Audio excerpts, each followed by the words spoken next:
Արամ Սարգսյանը Facebook-յան իր էջում գրել է. «Էլի երկու լուր, մեկը լավ, մյուսը վատ շարքից»։ Լավ լուրը ԱՄՆ-ի հետ կնքվեց ընդերքի շահագործման, հազվագյուտ մետաղների եւ պոչամբարների վերամշակման համաձայնագիր։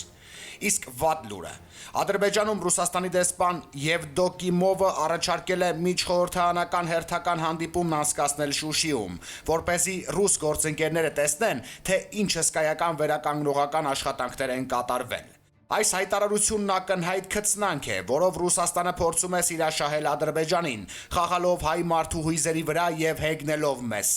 Այսպես եղել է եւ ցավոք այսպես էլ շարունակվելու է։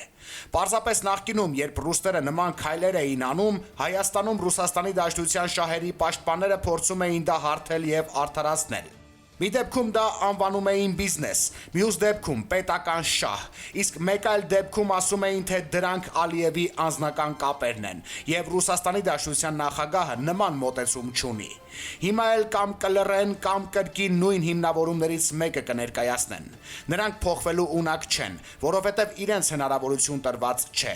Հետգրություն, հետևաբար, սիրելի ժողովուրդ, զգույշ եղեք ձեր ընտրության մեջ։ Ընտրեք փորձվածին, որպեսզի մեր գլխին նոր փորձանք չբերենք։ Հունիսի 7-ին ընտրեք 11 համարին, դա կլինի բոյկոտ ռուսական քաղաքականությանը եւ ողջույնի ուղերձ արևմուտքին։